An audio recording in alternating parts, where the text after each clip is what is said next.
अभी तक जो शिक्षा नीति पालन की जा रही थी वो 1986 में लागू की गई थी, जिसमें 1952 में कुछ बदलाव किया गया था, लेकिन अब उसे पूरा बदल दिया गया है, जो कि ज़रूरी था हमारे आने वाले भविष्य के लिए। 29 जुलाई 2020 को नई शिक्षा नीति को मंजूरी मिली है।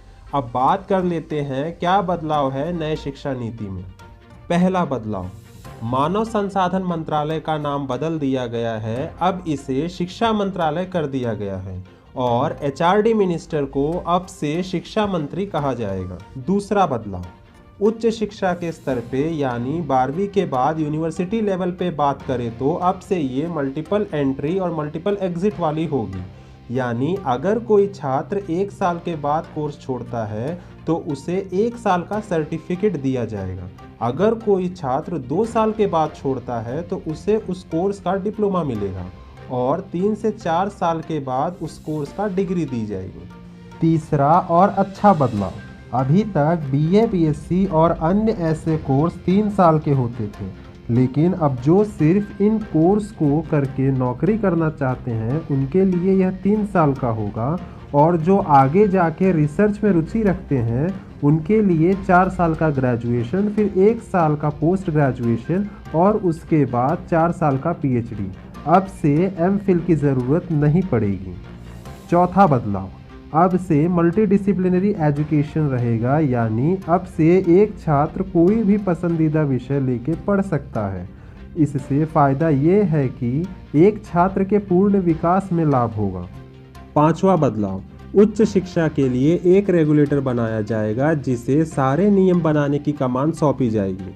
छठा बदलाव, देश के सभी यूनिवर्सिटी के लिए शिक्षा के मापदंड एक जैसे होंगे, यानी सेंट्रल, स्टेट और डीम्ड यूनिवर्सिटी सभी के स्टैंडर्ड एक जैसे होंगे, सभी जगह एक ही पढ़ाई होगी। सातवां बदलाव, कॉलेजेस में फीस के लिए भी नियम बनाए जाएंगे, यानी फीस की भी फिक्स रेंज होगी जिसके अंतर्गत ही कॉलेजेस को फीस रखना होगा।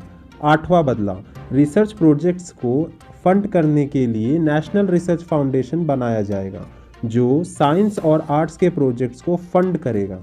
ये जानकारियाँ उच्च शिक्षा के स्तर पर थी। अब बात कर लेते हैं प्राथमिक शिक्षा के बारे में, यानी नर्सरी से 12वीं तक के बारे में। पहले 10+2 का पालन होता था। नए बदलाव के अनुसार अब से 5+3+3+4 होगा। 3 से 6 साल के बच्चों को खेल के माध्यम से सिखाया पढ़ाया जाएगा, जिसके लिए शिक्षकों की भी ट्रेनिंग होगी। कक्षा 1 से 3 के बच्चों को लिखना पढ़ना आ जाए, इस बात पर ध्यान दिया जाएगा।